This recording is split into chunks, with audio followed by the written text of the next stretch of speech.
Saya tak akan ambil apa-apa. Okey.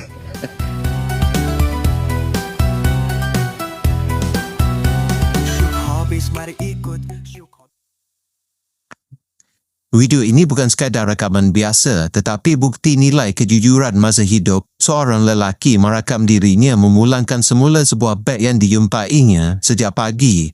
Dalam rakaman dia menjelaskan beg itu disimpan sementara kerana perlu hantaran ke sekolah sebelum mencari pemilik sebenar. Bila diserahkan, pemilik beg terus periksa kandungan dan ucap terima kasih berkali-kali. Malah ibunya turut sebab jelas menunjukkan betapa pentingnya beg tersebut yang mengandungi dokumen JPL serta barang bernilai seperti jonggok emas 5 gram dan foil emas. Reaksi pemilik yang mencium beg itu cukup menggambarkan kelegaan yang sukar diungkap dengan kata-kata. Ini bukan soal nilai barang semata-mata tapi nilai amanah. Dalam dunia yang orang cepat gelap mata, masih ada yang pilih jujur. Video ini juga buktikan semangat kita jaga kita dan keharmonian antara kaum masih kuat. Kadang-kadang kita sibuk cari salah orang tapi lupa masih ramai yang buat benda betul tanpa meminta balasan. Ini owner, kita sudah bagi. Ni punya dompet ah. Saya tak akan ambil apa-apa.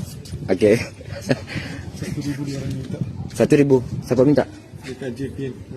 Yalah, saya sudah import pagi tak lagi ini dompet. Lepas tu saya bawa balik dulu sebab anak sekolahan. Lepas tu saya ni. Kenapa? Apalah, saya banyak tu nak kasi sama awak. Syuk Hobbies gembira kongsi tiada takut. Syuk Hobbies suka kongsi sepanjang hari. Inilah Syuk Hobbies YouTube channel.